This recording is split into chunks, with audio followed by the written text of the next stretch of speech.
Make over சீரிஸ்க்காக நான் first வாங்கின product என்னென்னா இந்த வால் ஸ்டிக்கர் இந்த ஏஸ்தட்டிக்காக சேஞ்ச் பண்ணலாம் அப்படின்னு சொல்லிட்டு வால் ஸ்டிக்கர் தான் ஆர்டர் பண்ணியிருந்தேன். மீஷோவில் தான் வாங்கியிருந்தேன். இது வந்து 50 பீசஸ் ஆஃப் வால் ஸ்டிக்கர் வரும்னு சொல்லியிருந்தாங்க. எப்படி வரப்போகுதுன்னு தெரியல. நான் ரிவ்யூஸ்லாம் பார்க்கும்போது சிலவங்களுக்கு வந்து டார்க் கலரில் வந்துருந்துச்சு, சிலவங்களுக்கு லைட் கலரில் வந்துருச்சு. ஸோ எனக்கு பிடிச்சிருந்துச்சின்னு சொல்லி தான் ஆர்டர் பண்ணேன். பயமாக தான் இருந்துச்சு எப்படி வரும்னு சொல்லிட்டு. பார்த்தா உண்மையாலுமே ரொம்ப சூப்பராக வந்துருந்துச்சு. நான் ஒரு டார்க் வைலட் கலரில் ஆர்டர் பண்ணியிருந்தேன். மொத்தம் 50 பீசஸ்னு சொல்லியிருந்தாங்க. ஆனால் எனக்கு 54 பீசஸ் வந்து ரிசீவ் ஆயிருந்துச்சு. இது கூடவே ஒரு தின்னான டபுள் சைட் டேப் மாதிரி ஒரு டேப்பும் கொடுத்துருந்தாங்க. நம்ம நார்மலாக இருக்க டபுள் சைட் டேப் போட்டு ஒட்டும்போது அது என்னமோ ரொம்ப பல்ஜாக இருக்க மாதிரி தோணும். பட் இது ரொம்ப தின்னாக இருக்கனால ரொம்பவே ஈஸியாக இருந்துச்சு. எனக்கு இது பார்த்தோன்னே ஃபஸ்ட்டு ஹார்ட் ஷேப்பில் தான் வைக்கணும்னு ஃபஸ்ட்டே பிளான் பண்ணிட்டேன். ஸோ அதுக்காக நார்மலாக அரேஞ்ச் பண்ணி வச்சுருந்தேன். என்னென்ன ஷேப் எங்கெங்கே வைக்கலாம், இது ஓகேவா அப்படின்னு சொல்லிட்டு ஒரு டெமோ மாதிரி வச்சுட்டு, நான் அதுக்கப்புறம் தான் அதுக்கு பின்னாடி டபுள் சைட் டேப் போட்டு வாலில் ஸ்டிக் பண்ண ஸ்டார்ட் பண்ணேன். ஒரு ஒரு பீஸாக ஸ்டிக் பண்ணும்போது ரொம்ப ஜாலியாக இருந்துச்சு. ஸோ எப்படா ஃபைனல் அவுட்புட் வரும்னு சொல்லி பார்க்கறதுக்காக.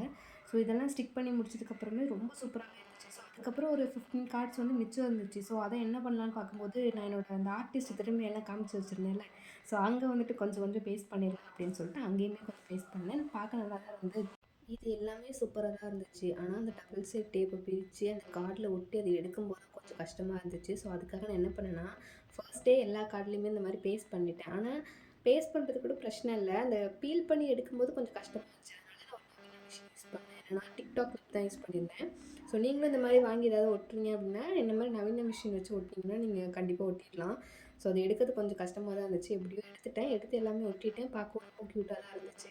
ஸோ, இப்போ தான் என்னமோ என் ரூமுக்கு இது உயிர் கிடைச்ச மாரி ஒரு ஃபீலு. இது நான் ஒரு 100 ருப்பீஸ்க்குள்ள தான் வாங்கியிருந்தேன். குவாலிட்டி சூப்பரா தான் இருந்துச்சு. அதே மாரி நம்ம அந்த ஃபோட்டோ ஃப்ரேம்லாம் பண்ணுவோம்ல, அந்த கார்ட் மாரி தான் இருந்துச்சு. இந்த பாஸ்போர்ட் சைஸ் ஃபோட்டோலாம் போடும்போது ஒரு கார்டு வரும்ல, அந்த கார்ட் மாரி தான் எல்லா ஃப்ரேம்ஸுமே குடுத்துருந்தாங்க. அதுவுமே ரொம்ப சூப்பரா தான் இருந்துச்சு.